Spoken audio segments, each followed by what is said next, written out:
A cold, rainy day makes it the perfect weather to read together. Hello and welcome to my $40 Indigo Chapters book haul. Now, thankfully, this was possible because of a gift card from my hubby, my reward points through Plum, and of course going through the discount section. So it would have been a lot more if not for all those factors considered. In the description box down below, I'll mention the titles of all the books and activities that I'm going through, and I've included the author or the publisher where possible. There's the one book that I couldn't find that, but I'm sure if you Google the title, it will come up for you. The first book, The Self-Compassion Journal, The Art of Being Kinder to Yourself, and this is by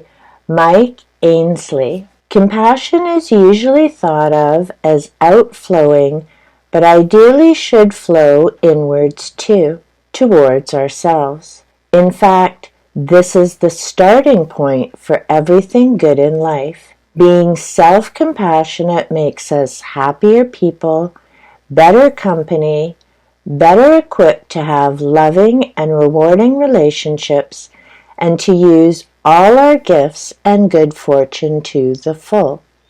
So this ties in with 21 rituals and self-care. Again, it's being good to ourselves so that if we're in that positive, giving place, we're able to give more of ourselves to the other people and situations in our lives. Like many of the other journals that I've talked about, I likely won't write in this one, but it does give a lot of great ideas for things to work on. There are different quotes throughout the book. We look at the creative self, so looking at your projects, things that are of interest to you. There's a great quote here by Edgar Allan Poe.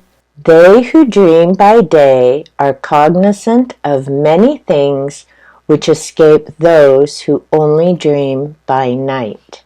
It's a great quote.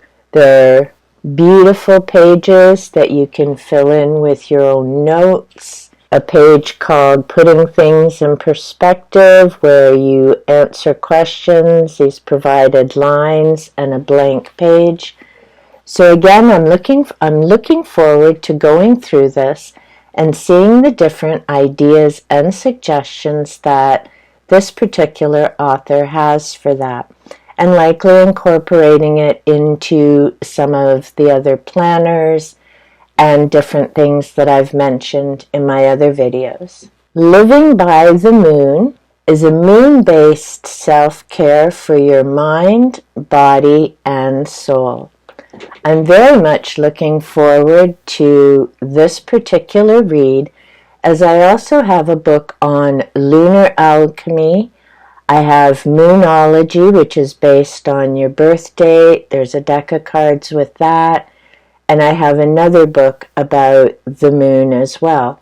And of course, because I have that interest in astronomy, if it involves the moon, then I'm definitely interested. I've shared some of the photos I've been able to take of the moon. So I thought this would be a definitely interesting read. Self-Care Powered by the Moon. This is your guide to finding whole body and spiritual health through rituals rooted in the waxing and waning of the moon. As you follow the lunar cycle through each moon of the year, you'll set monthly intentions, explore plant care, crystals, and meditation, and find new emotional strength in aligning with nature.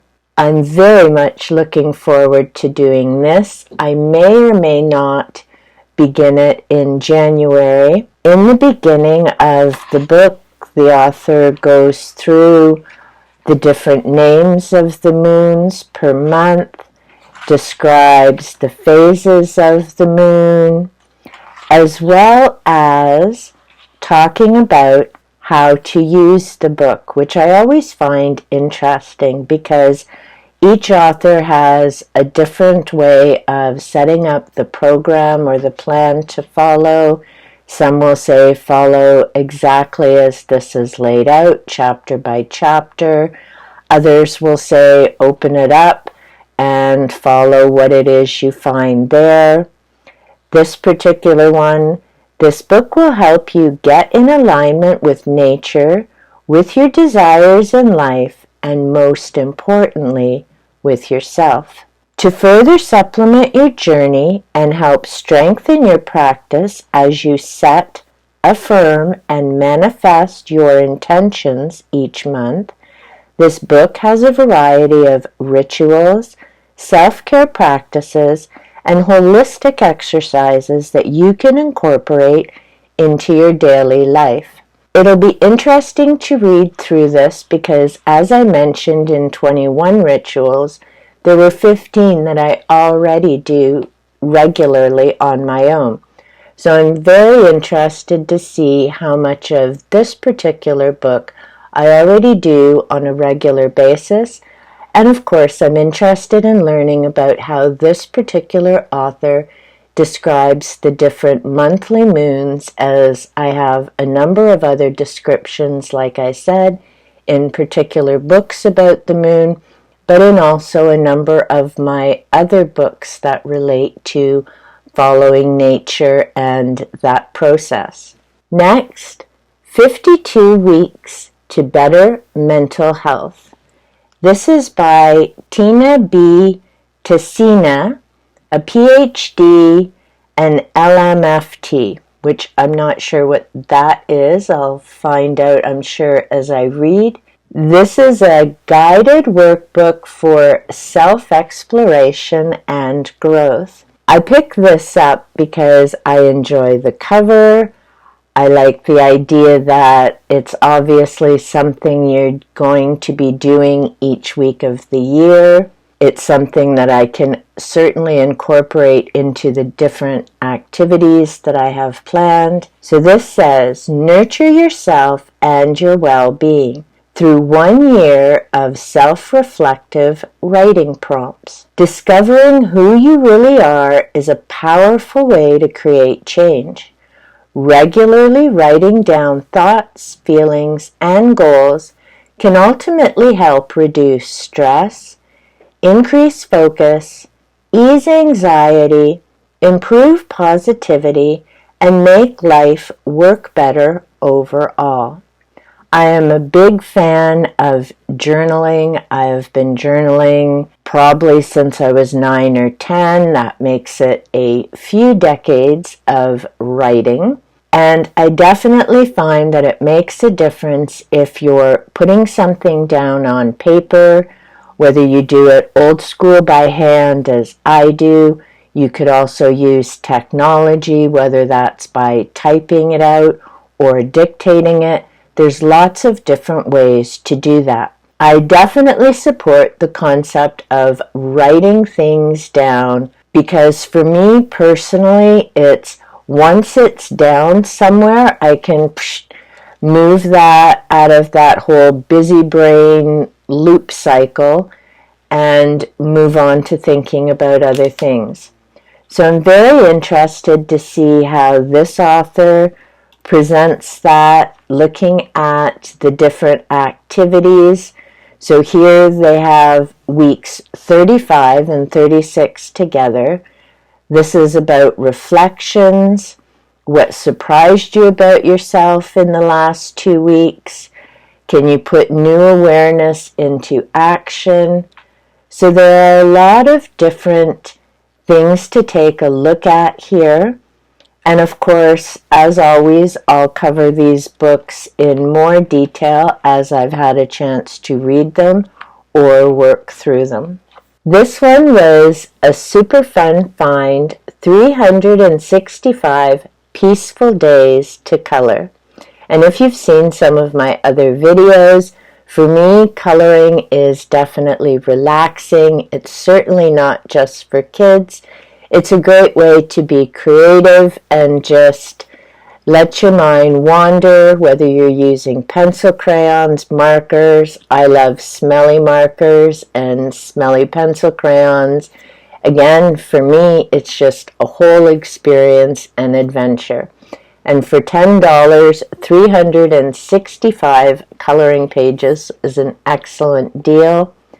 The other nice thing with this particular book, and of course they're all dated with a quote underneath, so the extra bonus is not only do you get fun pictures to color, but you also get 365 affirmations that you could incorporate. So with this scarab beetle, which is August the 13th, I have love and respect for all living things. Will I do it in order with the dates? Probably not. I'll probably pick a page and work on that. Some of the pictures are quite detailed, so they may actually take more than a day to complete. But either way, it's a lovely book with a lot of great pictures, inspirational quotes, so it was definitely well worth the purchase and a bargain. Bring calm and well-being into your daily routine with this collection of meditative patterns and inspiring affirmations, one for each day of the year. And I love that the pages are also colored. Another book, I found a guide to shadow work, and this is by Stephanie Kirby.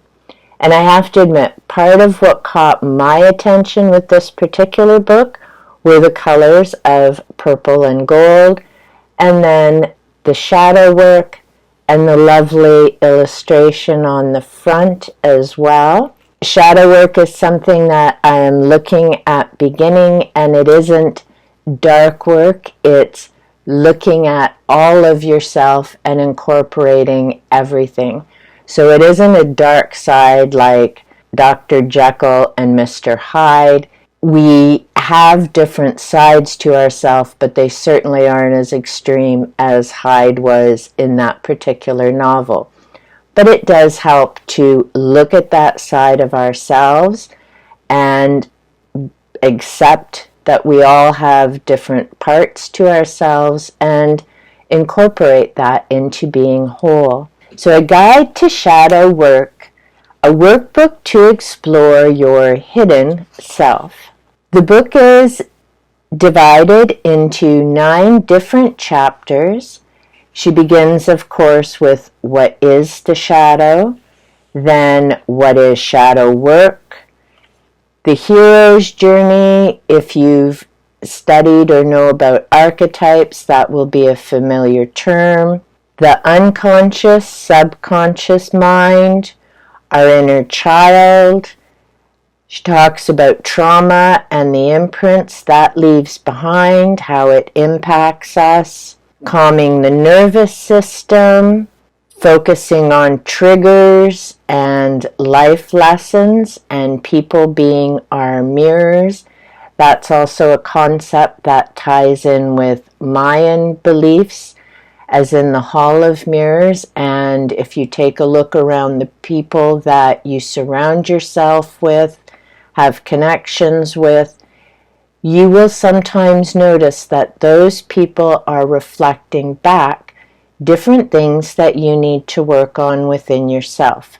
Whether that's taking things personally, perhaps being a little too judgmental, jumping to conclusions, whatever it is that you need to personally work on, chances are you'll figure it out by looking at the people you've chosen to surround yourself with, the messages that they're sending, both through words, their behavior, and their choices.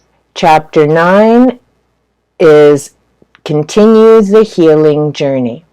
Again, like any of these types of activities, it isn't a race through it and you're at the destination. It's about the journey, the experience, the adventure, the self-discovery. It isn't you work through all of this and you're done, ta-da, and carry on. There are always going to be times and blips in the road where coming back to having done this type of work simply means that you've got some extra tools and skills to help get you through whatever life presents on a given day. So I like that she's included in the back. She has a daily inventory, weekly inventory, monthly inventory, and yearly. So you're checking in with yourself to see about the progress you've made, areas you may still need to work on, perhaps something new has come up. And that's the beauty of doing this type of work. We're never going to, in this life, be perfect, exactly the way we want to be, and that is fine. That's the purpose of having a life, is fine-tuning, having some growth, moving forward. And the reality of the human experience is that sometimes we're going to end up taking some steps backward, either because of some of our own choices or situations that have come up out of our control. What we always have control of is to decide how we respond to the situations that we're faced with. So the better we're equipped, the more ideas and tools that we have at our disposal, the better that we can do with whatever is coming up in our life. I'm very much looking forward to this book. I also have another one by Annesley, and that also deals with light and shadow. So I'll be talking about those two, this book and that one, in an upcoming video much later in 2024, because I'm going to start working through these before I talk about them in depth. The next set that I found, and I really do love these collections, is the Aleister Crowley collection. This also was $25, the same as my Jules Verne and H.G. Wells collection that I bought a couple of years ago. The quote they have on the front here is, "Do what thou wilt." Part of that quote, for anyone who has read information about pagans, in particular Wicca or witchcraft, knows the rest of that quote comes from The White Goddess by Robert Graves, and the rest of that quote is, "Do what thou wilt as long as you harm none." And none refers to yourself and all the life around you. So it's interesting that they decided to just end that quote here. And I'm just opening it now. Crowley is a name because of the different books that I've read in terms of the paranormal and spiritualism, and his name comes up so many times in different ways. There are some who describe him as a total kook and a scary individual. Other people say he was misunderstood. So again, it's, in this case, learning from his own writings what he described. And I know some of these titles have come up in the other books that I've read. This series is published by Arcturus, and I very much enjoy the variety of books available through that publisher. The books included here are The Book of the Law and Liber 777, Clouds Without Water and White Stains. I haven't heard of that one before. The Book of Lives, I've certainly heard referenced in other books. Moonchild, and The Diary of a Drug Fiend. Now, some of the things I do know about Crowley is that he was considered dark, into things that tend to freak people out a lot. Some of that, as I've read in certain books, was because he thought it was a hoot to freak people out. It wasn't so much that he believed in some of this stuff. it's more that he thought it was great to just wind people up and watch them spin out of control. So I'm very much interested in reading these books from Aleister Crowley himself. The next book that I picked up, which is definitely the opposite of Mr. Crowley, is the Sophia Code. And what caught my attention with this, of course, are the dragon scales and a living transmission from the Sophia dragon tribe. With the year of the dragon coming up, I thought this would be a particularly interesting read. This is by Kaia. I'm guessing her writing will be similar to Celera, who I read a number of years ago. So I'm curious to see what this particular author has to say. In the back it describes her as a world-renowned oracle for an ascended Master High Council called the Sophia Dragon Tribe and the international best-selling author of the Sophia Code. I've never heard of this particular author or group before, so I'm looking forward to finding out what this is about and how she describes certain things. She also has a website where you can find out more about her. On the back it says, a declaration of your sovereign divinity, the Sophia Code, registered trademark, is a visionary sacred text for the divine feminine Christ movement sweeping the planet. This book is a living transmission encoded with direct revelations to activate your important role as a revolutionary way-shower for humanity's awakening. I'm definitely curious to read this. Because of the description, I notice here that it says it's published in Mount Shasta. That also connects back to Celera. This is the second edition. It was published in 2016. So this I purchased more out of curiosity because, like I say, I enjoy reading a variety of things. Doesn't mean that I'm 100%, ooh, here's the big answer or what have you. If you're familiar with A Course in Miracles, that's also work transmitted that claims to have the answers. Whether you've read Celera or Creon, that also is work that's transmitted and talks about having the answers. So each of these people have their own take, their own sources, entities that they connect with, that they're sharing information from. So as the reader, I believe it's important to consider the source, consider the motivation that people have for sharing this information. And it doesn't mean that it's bunk or discount it because of how the information comes. I always find there's some interesting gems and aha moments reading this type of work. And yes, I do have books by Creon. I used to have books by Celera, but I found I had what I needed from them. They were an interesting read, and I passed them on to others who would enjoy them. The Sophia Code may end up that same way of going on to others, but in any case, the dragon definitely caught my attention, and we'll see what it is she has to offer. And I see Tiki is behind me and rather curious at, hey, what are you doing? Hey, monkey. Next we have Find Your Power, and this is about numerology.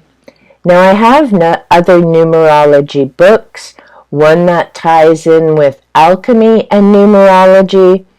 So it isn't that I haven't read about this. I enjoyed, again, it's pink and purple, and I actually found this before I found the Shadow Work book. And yes, I have an interesting way of finding books. Sometimes it isn't the title that gets me, it's the color. It may be the author.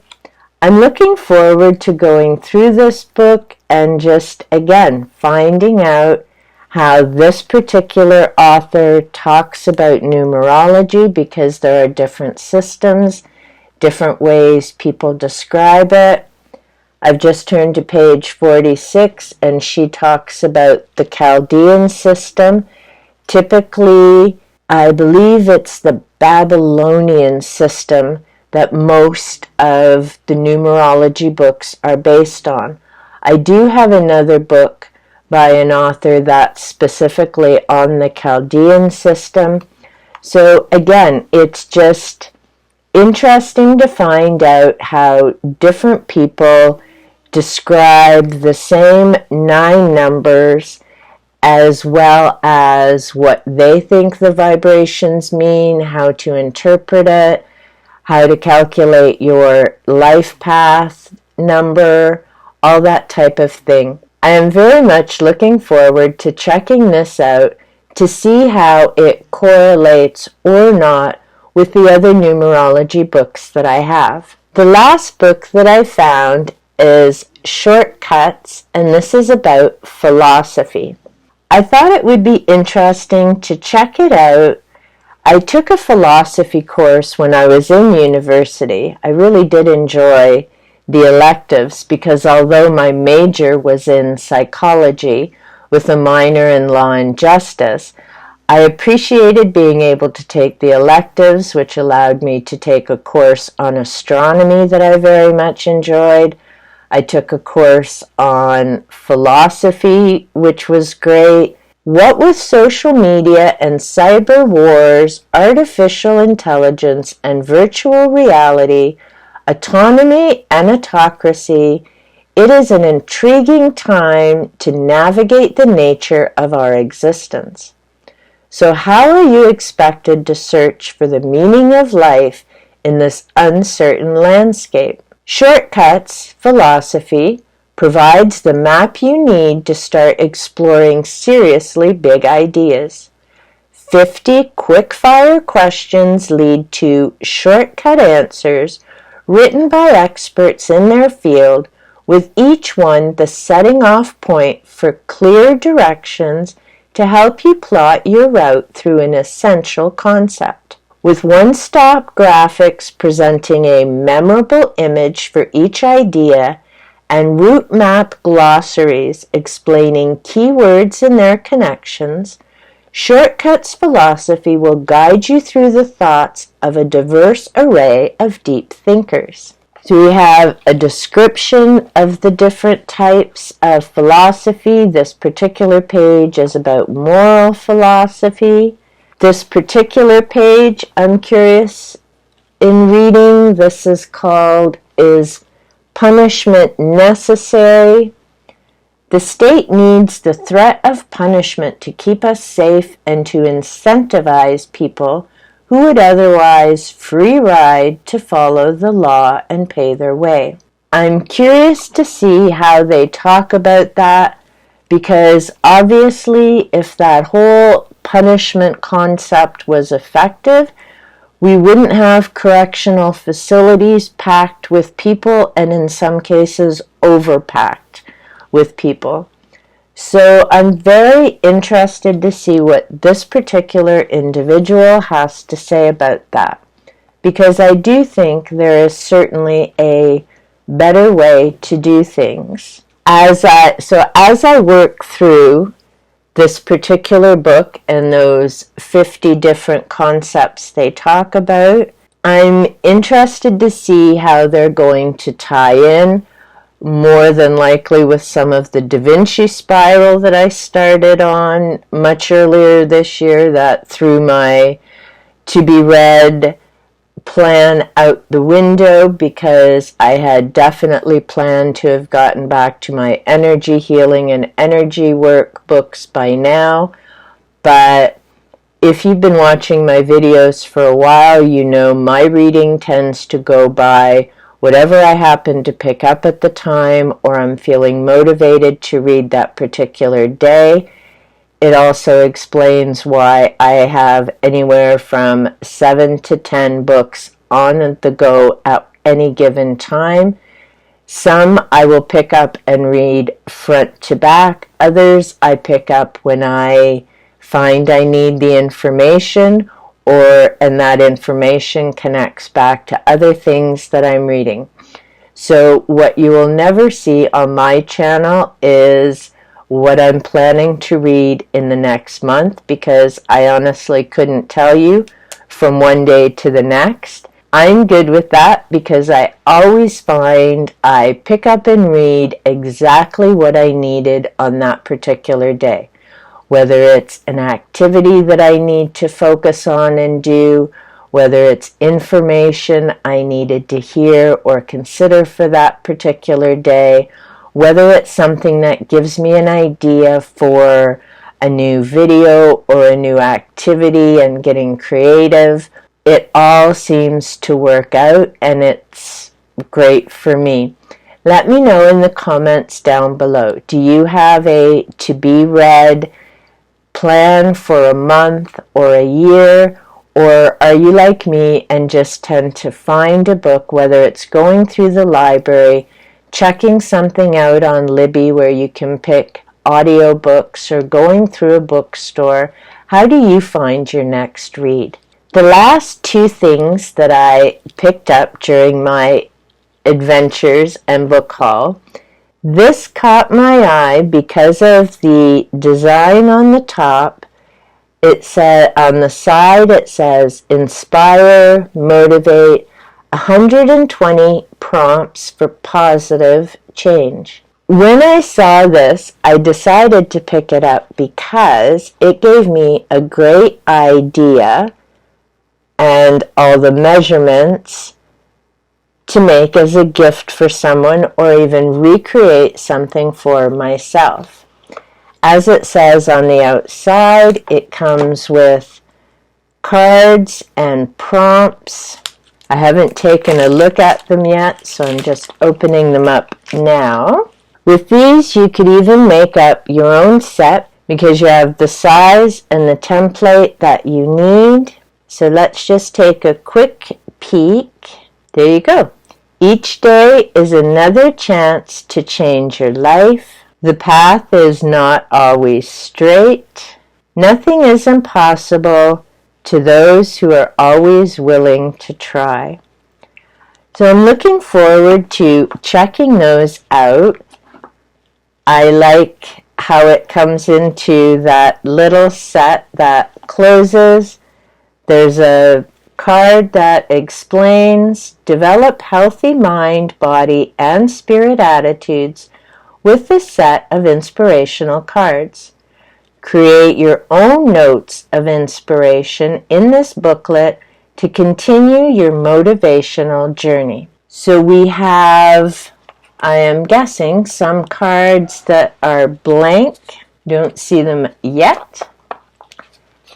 It's interesting that they describe it as a booklet. This is something that you could keep on your desk, either at work, at home, by your bedside table. You could leave it in your kitchen. It's a cute little box. I love the colors, and again, yes, purple and blue. Purple seemed to be the big color as I was touring through Indigo the other day. You could add some of your own cards, and like I say, you could certainly create your own little system and words, or add pictures, whatever's going to work best for you to give you that little bit of a perk and inspiration for the day. So I thought that was a fun little thing to check out.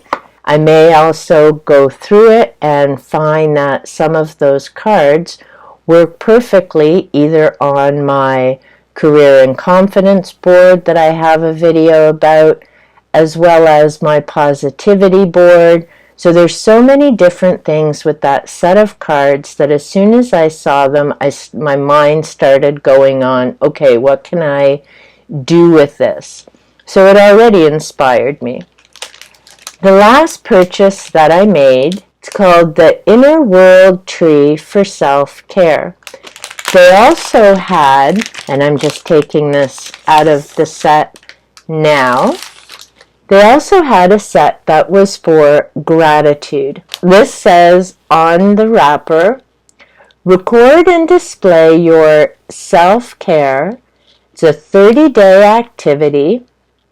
It includes a tree centerpiece and 30 ready-to-hang self-care tags. So again, when I saw this, I was thinking, what can I do to personalize this?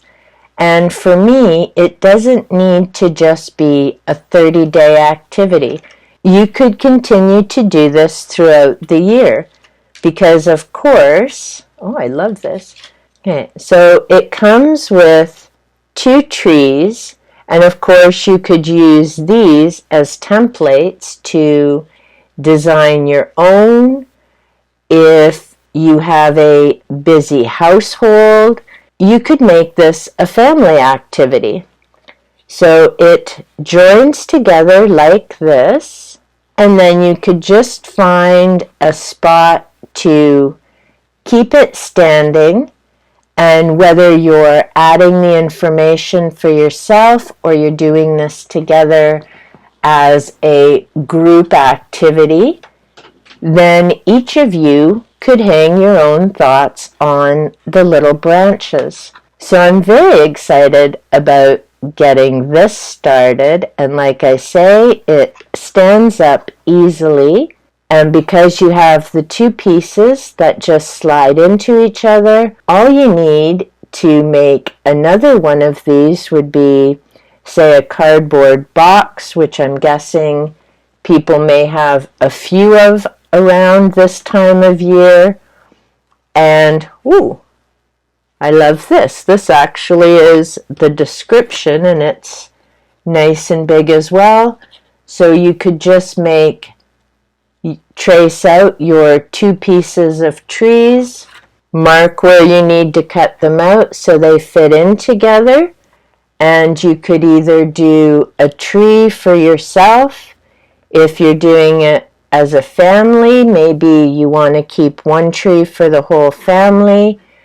Perhaps members of the family would like a tree for themselves. There's so many possibilities that you could do with this. And like I say, the other set that they have is for gratitude. So whether you purchase the self-care tree or the gratitude tree, there's so many different things that you could do. It talks about building better habits. The self-care tree is the perfect way to work toward forming healthy habits of self-care in your daily life. Unique interactive format. So with 30 removable prompts, this interactive format involves you directly in developing better habits and holding yourself accountable. This is the perfect gift for the mindful person in your life, as well as those hoping to develop a new self-care routine and practice. I actually took a picture of my kit and sent it to a friend of mine who I know always needs reminders about stopping, taking a breath, and focusing on self-care. And hopefully when we get together for tea in the next couple of weeks, we can chat a little bit more about this, because like I say, this isn't just something that you need to do for yourself. It's something you can do with your whole family. Do it with a close friend, and each of you have your own tree at your home. There's just so many possibilities to this. And inside we have 30 cards that you take out, and they have different sayings. So be faithful to that which exists within yourself. And these are all quotes from other people. So for people who use an advent calendar, that type of thing, what you do is pop open a day, And our first day says, self-care is giving the world the best of you instead of what's left of you. And that is by Katie Reed. And we have a little card with a ribbon on it. And you write out your own daily self-care. So you could plan what you're going to do, what your thought is, and then hang it on the tree. And like I say, you could do this more than just 30 days. And I would actually encourage that, as in incorporate this into your routine so that you're not losing sight about the importance of self-care. And of course, what you could do is add your own little cards in there. If you have cardstock or some other paper, use whatever it is that's going to work for you. You just need a hole punch. You could use yarn. You could use ribbon. You've got the template and size that you need to make your own cards. So there's just so many creative potential and opportunities. You could decorate the cards however you want. If you start doing this month by month, perhaps you do up your 30 cards if you're just doing it for yourself, more if you're doing it as a family activity, and put the design on for each month. Maybe that's leaves or flowers blooming. Again, the creative opportunity is endless, and the nice thing is you've got your trees and your template, so you can have a beautiful decoration, whether it's in your living room, somewhere the whole family can enjoy it if you're doing it as a family activity, or finding a special place to do it for yourself if you're doing it on your own. I'm very much looking forward to getting into this, especially now that I see it's 2 sections, so making a template of this before I put it into effect and start doing it, as well as making sure I have plenty of little cards. So that was my book haul adventure at Indigo. Definitely a fun and enjoyable day. If you enjoyed this video, remember to give that like button a little tickle. If you've read any of these books, let me know in the comments down below. If you're still here, you can give me a little smiley face or a little sunshine. If you enjoy content of a bookish nature, silly cat videos, or nature and different things that go on in the great outdoors around my area, be sure to click that subscribe button and turn on the notification bell so you know when I upload content that may be of interest to you. Until next time, happy reading. Remember to take care of yourself and be kind to yourself, and we'll chat soon.